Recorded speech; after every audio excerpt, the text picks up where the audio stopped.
Is triple integration.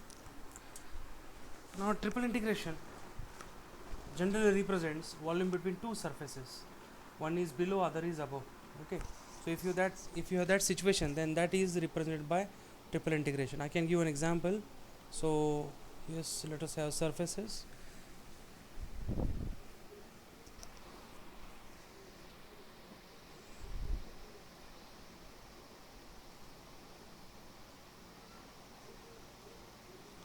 So you can check it out here.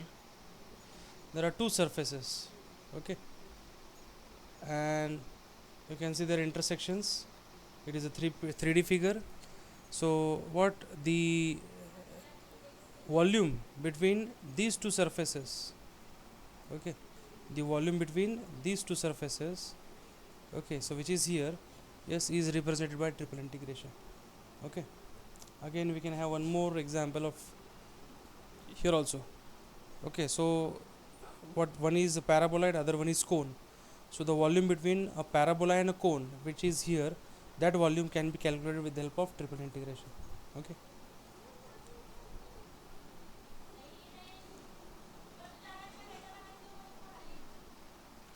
Here we have one cone and other one is a sphere. So volume between sphere and cone, okay, is represented by triple integration. So we can have so many examples like that. Previously it was there in the syllabus, now it has been skipped. Okay, so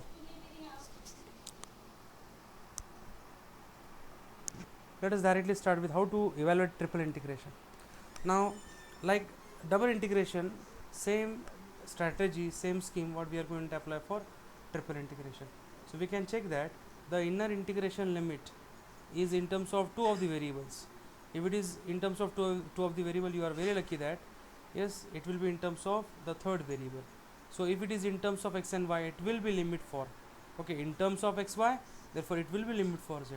So it is what very much sure that the first integration is to be carried out with respect to which variable? Z variable.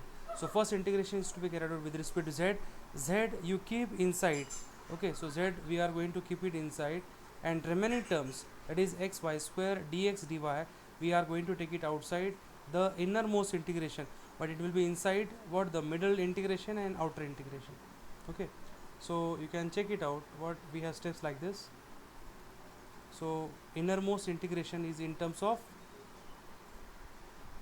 innermost integration limit is in terms of which variable? Z variable. It is in terms of xy variable, therefore it will be limit for z variable. Okay, therefore what we have kept?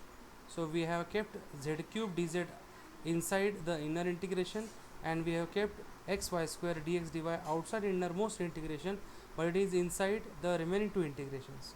So they are here. Okay, now integrate this. Integration of z raised to 3, z raised to 4 by 4.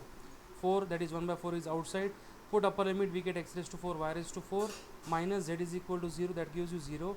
So we get x raised to 4 y raised to 4, multiply this, you get x raised to 5 y raised to 6. X raised to 5 y raised to 6. What now we are going to integrate? Now this is double integration, and you know how to integrate double integration. Okay, so what we do? So innermost integration is depending on y, therefore it will be limit of which variable? X variable. So x, what we should treat as a variable, and y and dy we should keep it outside. So y dy you take it outside. So y and dy should be taken outside. And what is inside? It is x raised to 5 dx. X raised to 5 dx is integration is x raised to 6 divided by 6.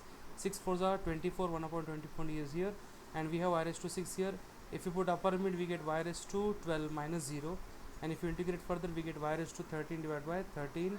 So 24 into 13 is 1 upon 312. Okay, so that is the scheme we add up for triple integration.